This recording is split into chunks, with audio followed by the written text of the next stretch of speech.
All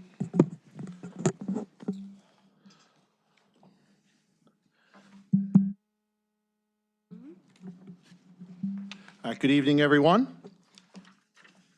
The public has been duly informed of this meeting in accordance with the Chapter 231 of the Public Laws of 1975 by posting at least 48 hours in advance a notice on the bulletin boards in Stevenson and Churchill schools, a notice to the township clerk, and a notice to the Herald News and the Progress. Please stand for the Pledge of Allegiance. I pledge allegiance to the flag of the United States of America and to the republic for which it stands, one nation, under God, indivisible, with liberty and justice for all. We're going to begin with our president's report. So leading up to the school year, there was a lot that the board accomplished. The roof project on Churchill has been 100% complete, which was a bonus, and we'll go over this in buildings and grounds, but we were able to replace the whole entire roof for less than the proposed amount for just the replacement. So for the next 25 years, we are warranted at Churchill. So the entire roof was replaced. The backstops at Stevenson and Churchill School on the main fields were done. The traffic circle behind Churchill School to assist with pickup and drop-off was completed.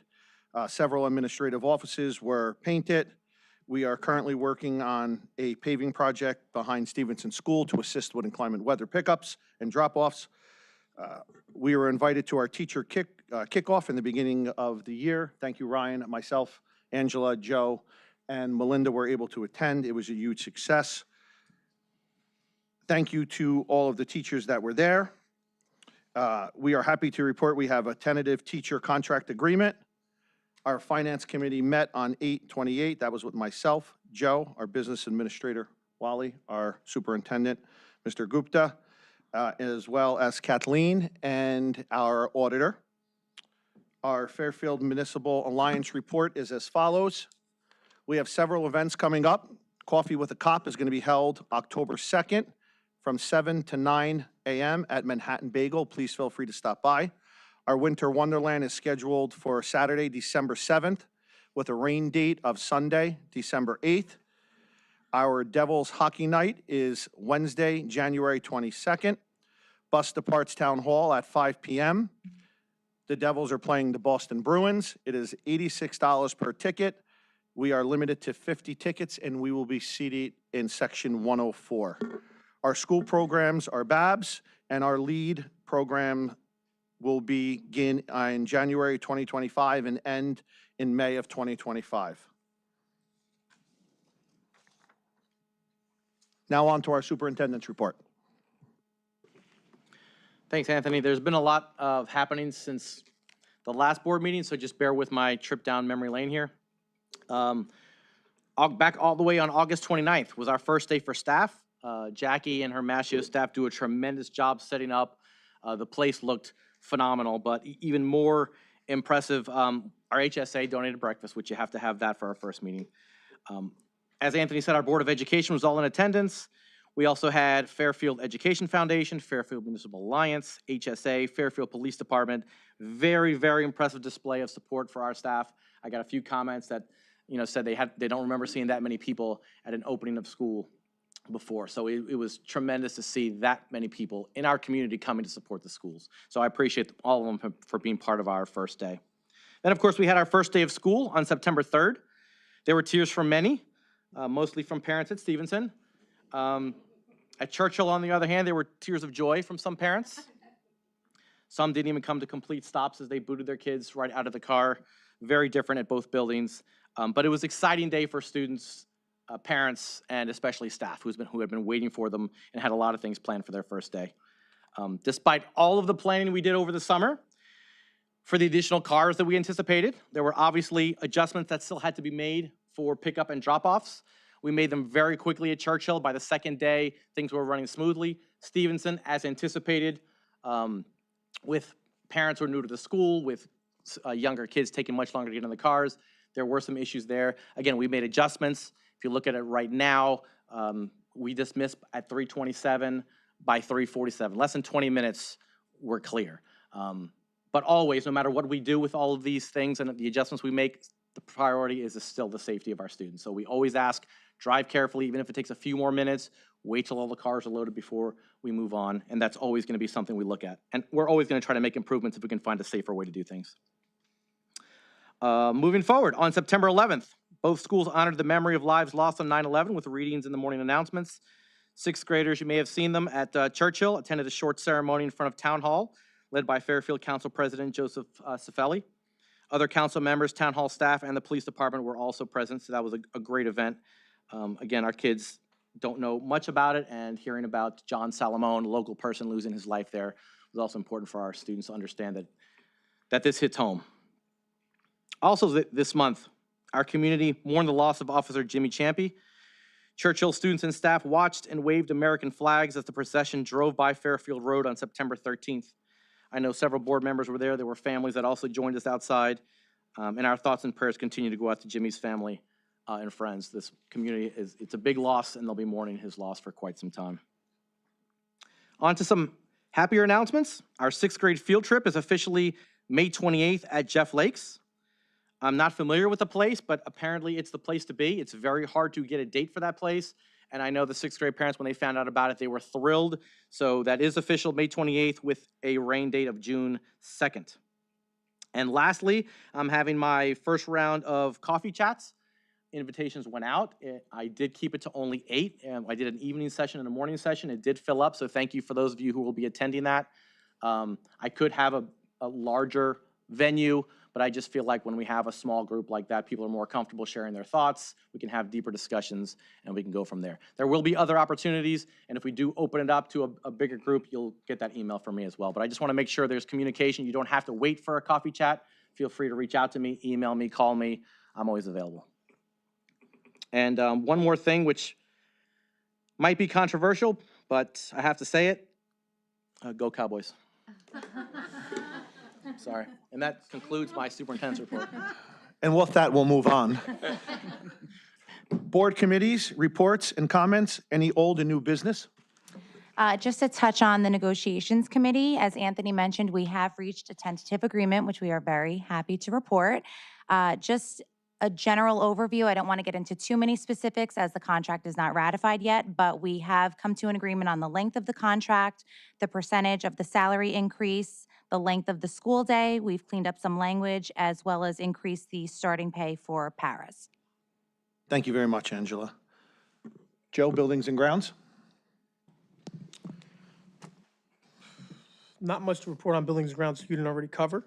We are now working on our next project, which will be the Stevenson paving in the back. And then obviously there are more projects to come forward that we'll talk about in the coming months once the audit is finalized and we start getting into the school year. From a finance committee perspective, Wonderful. we did meet with the auditor. Their audit's almost done. Again, thanks to the vote that passed last November, some concessions that were made during budgeting last year. Thanks to Kathleen and everybody that worked on that. The district is in a good position this year, but the auditor will come and give a final presentation in, I believe, a month or so. Thank you very much, Joe. Melinda, anything on HSA? Yes. HSA held their first meeting last week. It was very, very well attended. They just wanted me to mention 2 things. So they have a fall fundraiser, which just started. So I believe flyers went home in the backpack, and the money that's raised goes towards class trip. So it's offset your child's class trip. And I think the goal was to raise $20,000. So please look for that. Churchill Walkathon, which is also an HSA-sponsored event, is happening on October 11th, and I know they'll be sending more information out as it gets closer. Thank you, Melinda. Earlier this evening, the executive board had an opportunity to meet with the Fairfield Education Foundation, and they went over their process. The grant process actually started a couple days ago. We're pleased to announce that everything they reported was spectacular. The detail, the thoughtfulness that was put into this, the procedure in which how these grants are going to be presented and given out is fantastic. We're pleased to be a part of it, and we're extremely supportive. Any particular questions, please feel free to reach out to the Fairfield Education Foundation. You can go to their website, and they have contact information on there. So that went well. Anyone have anything else? Public comments on agenda items only. Anyone have any public comments on agenda items only? Please state your name and address.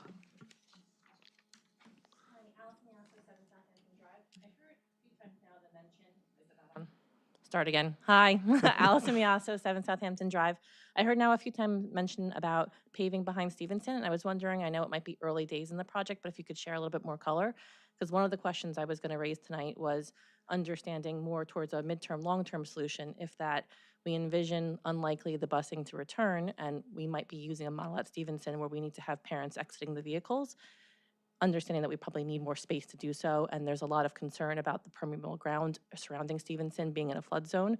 I didn't know if there was an opportunity to also consider applying for either federal or state funding to get grants to help support creating water resiliency. I've seen it done in other towns where it's been very successful, and I think if we could partner and look for an option like that, it may help offset some costs and also might get a strong community buy-in and support if we then need to do any type of either ballot item or eventual referendum if we need additional funding for that. So I was curious to hear what we have planned in the current state, and then also just as a question for future planning, if that's something we could consider, because I think that would actually help promote the overall benefit to the overall community beyond just the impact to the parents that are dealing with the transit. I can answer that. Yeah, we're definitely looking at the weather situation. So the paving is basically going to go from that circle right to the hard top, and then the cars would ride on the hard top to the back. Right now, you see they're just riding on the grass, which is fine while the grass is dry, but there will be a pave leading to that. We've already started talking. There are grant opportunities, like you mentioned, so I'm glad you even brought that up, for bigger projects, doing something different with that, maybe expanding the blacktop back there even farther, but that would be a larger project, because like you said, that soil area is definitely an issue. So for this, what we're doing now for the small project of just going from the circle to the hard top, that'll fix any issues of, for snow or rain, having the cars stay on the concrete for the whole time and not have to go down the grass. That's great. Thank you. You're welcome. Thank you. Anyone else?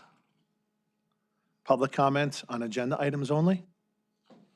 Okay, we'll close that portion. Joe, will you please take the September agenda items for finance? Sure. The following finance motions are made at the recommendation of the superintendent of schools. Anything placed on this agenda, items 1 to 7, will be voted upon in one motion, and I so move. Can I have a second? Second.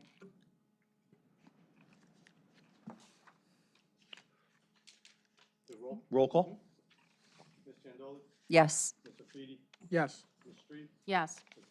Yes. Yes. Thank you very much. Andrea, can you please take grants for the month of September? Yes. The following grant motions are made at the recommendation of the superintendent of schools. Anything placed on this agenda, items 1 to 3, will be voted on in one motion. I so move. May I have a second? Second. Angela, yes, thank you. Yes. Yes. Yes. Yes. Yes. Mr. Feedy, can you please take building and grounds? The following buildings and grounds motions are made at the recommendation of the superintendent of schools. Anything placed on this agenda, items 1 to 4, will be voted upon in one motion, and I so move. May I have a second? Second.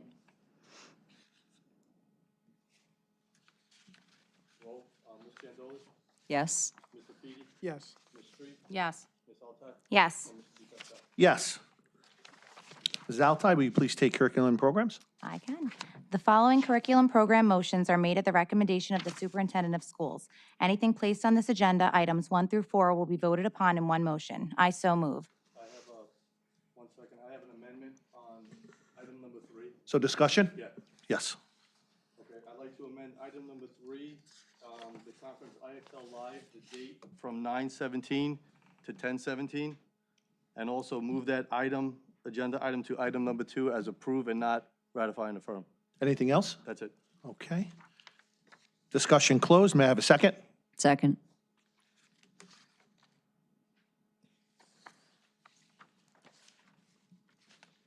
Okay. Roll is Ms. Chandoli, Yes. Mr. Feedy, Yes. Ms. Street, Yes. Ms. Altai, Yes. and Mr. Di Pascal. Yes. Mrs. Altai, personnel, please. The following personnel motions are made at the recommendation of the superintendent of schools. Anything placed on this agenda, items 1 through 9, will be voted upon in one motion. I so move. May I have a second? Second?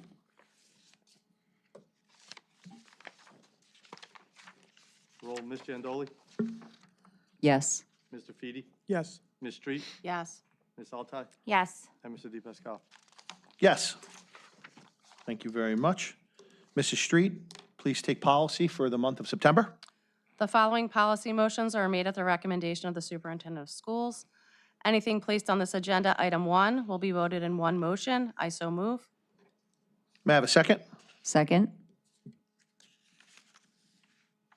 Roll, Ms. Jandoli, Yes.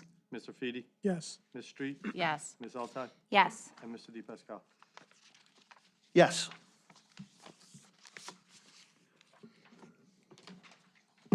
The board president will now open the floor to public comments on non-agenda items only. If anyone has any comments, please state your name and your address. Good evening, everybody. Anthony Giordano, 15 Cherry Lane. It's a pleasure. Thank you. Very welcome having a fresh superintendent in here. We're looking forward to it. Hear nothing but good things. Few issues dancing around the pickup, drop-off, the busing. You know, I know it's a hot ticket item here. The teachers and staff that are helping out before and after, is this any kind of contractual obligation? Are they getting any extra compensation or anything like that to be the time they send that they spend outside beforehand? Yeah, if they go beyond their contractual time to help with pickup, then yes, they do get a stipend. They do turn time sheets. As we're looking at now, we're ending like right on the end of the day, so it's not an issue. But if it ever is an issue, and we have had students who maybe their parents showed up late and they needed to stay, then yes, we do pay them for that. Okay, that's also one of my things. I've been lucky enough to only have to do one school pickup up until the past couple days, and I got hit with both. Boy, that's hard to do. Yeah. My daughter was the last kid at Stevenson in the back 2 days in a row, so it's a time crunch there. So if bad weather, other things come in play, you know, I would expect the cost to come in with that, with the teachers, and rightfully so. They're doing a great job managing that, by the way. As far as the paving behind Churchill and now the Stevenson one, do we have costs on that? So yes, I could touch on Churchill. So the middle of the summer, we were contacted by the Fairfield Police Department asking how we can address the potential traffic backup that eliminating subscription busing would cause. So what we did is we were smart enough to schedule a couple meetings knowing that Mr. Gupta was new. So what we allocated for was a bunch of dates, because obviously the board cannot meet in its entirety without having a quorum. So we scheduled several dates in anticipation that things would come up as Mr. Gupta took the position that we would have to meet about. One in particular, I happened to be away, but they had a meeting, they Zoomed me in. I expressed the police department's concern. The next thing that I did was contact the mayor and the council, and I asked if they can put me in touch with Steve Berry, which they did. Steve walked the property with us and said, hey, this would be the best, cheapest solution that could be approved the quickest. From that point, we went out to bid, and I believe the project cost us $42,000 or $43,000 in total. And if That's you just for Churchill? That's just for Churchill. And if you are picking up in Churchill with the extended hours that Mr. Gupta instilled with a rolling drop-off a little earlier, Churchill seems to be doing quite well with very minimal traffic on Fairfield Road or Hollywood Avenue. So considering the fact that the first 2 or 3 days of school, our backup was close to Birch Tree off of Hollywood, to now on a daily basis where we are not reaching Hollywood, I would say that was a success. And I think it's important to mention that that's a one-time cost that will service this district for years to come, as opposed to subscription busing, which was costing the district several $100,000 a year repetitively. Which, thank you, brings me to my next portion. Yes. The money that has been saved from the subscription busing. Do we have a number figure on that and to where that's been redirected to? That's more of A We're- BA We're question? doing an analysis now that we have the student count to see what the savings are and how much the bus cost is gonna be, so I should be able to put a report together in the coming months. Okay, and that'll be for years going forward, or just this It current would be for fiscal current, year? well, it could be for current year, but I can't project it. You can't project what the cost would be, you know, to an exact number, but I can give a rough estimate of what the anticipated cost would be in the future. That would be appreciated. Sure. And let's not, I'm allowed to speak, right? Absolutely, yes. That contract is a 3-year contract, so this is not, like, we would know 3 years what you're gonna spend, but then when the 3rd year's up, that, they hit you with that price increase. So that's something where you get past 3 years, you don't know what the bus company was gonna charge you. We knew that it would go from 5-something to 7-something. We didn't do it, so it doesn't really matter. So the savings is gonna be skewed by the fact that you don't know what that bus increase, that contract increase is gonna be every 3 years. That's, you know, I don't know how much it's gonna play for somebody that's new to the district, but Wally's pretty sharp, so he probably have something good for you. I think it's important, if you know, prior to COVID, from our busing contract prior to COVID to after, was roughly a 46% increase, which we have no control over. And we're currently in the first year, I'm presuming, since we had to change the, No, that was the 3rd year. That was the 3rd year. When well, currently I'm saying. no, that wouldn't be, that's for the mandated? Yes, for the mandated now, that's still there. That's a good question. I don't know. Yeah. I believe it's our first year of It's, renegotiated, it's right? year number 1. Yeah. With mandated. So his fixed costs will reflect the next 2 years, which we know the percentage increase, if any. Gotcha. Do we know how many kids are mandated, within the mandated busing schedule? I believe we do. Yes, we Yes. just touched on this in executive. 160 that are mandated, and out of that 160, 124 are actually on the bus. Thank you very much. Appreciate your time. Thank you. Public comments on non-agenda items?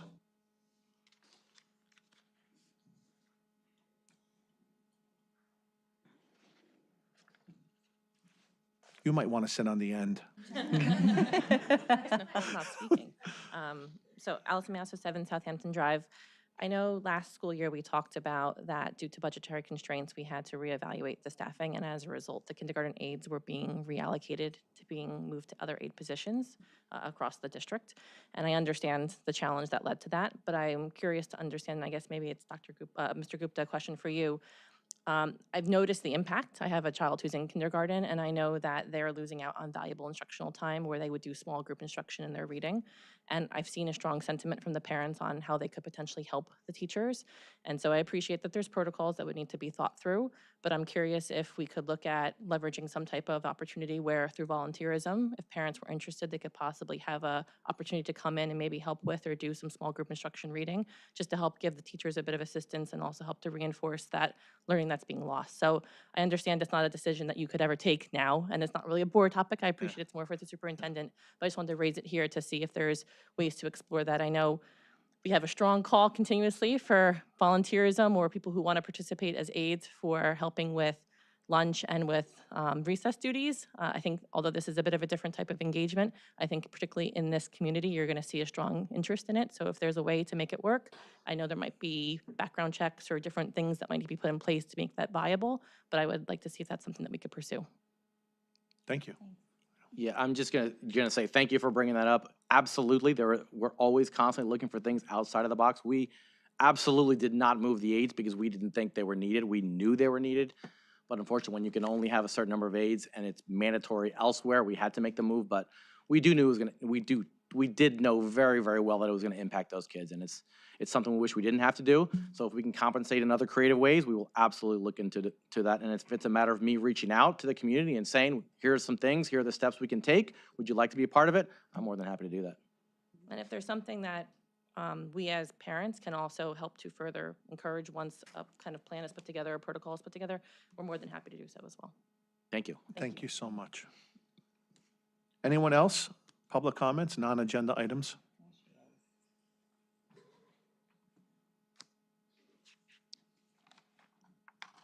Rose Lapras, 12 Bates. I just want to say thank you to those who were involved with I'm only familiar with the Churchill pickup because I don't have anybody at Stevenson anymore. But just to echo what Anthony was saying, that seems to be down to a science. It's much appreciated to everybody that puts in the additional time. We're in and out of there in like 12 minutes, so exceeded my expectations at least. That's it. Thank you very much. And to piggyback, on that, we'd like to thank our police department because they were an intricate part in the first several days at Churchill. I don't have the privilege of being at Stevenson because I only have a child in Churchill now, but yes. But, without the police department, the first couple days would not be possible. So Officer Tracy, thank you. I know you were there, front and center, the first couple you were. days. I would you. joke with our police chief, and I'd say, listen, we got a lot of brass out here, and we got a lot of Captain Diaz, Tracy. It was overwhelming, and we're extremely thankful that you guys were there to assist until we ironed, our hiccups out in the first couple days. So thank you very much. It means a lot to us. Yeah, thank you. Anyone else on non-agenda items?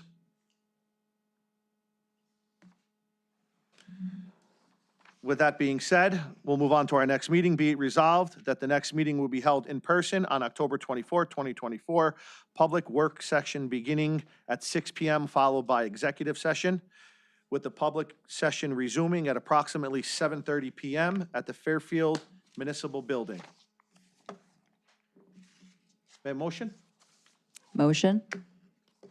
Sec. We'll give that one to Joe. To Joe. All ayes? Aye. Roll call. Yeah, Chris. Nice.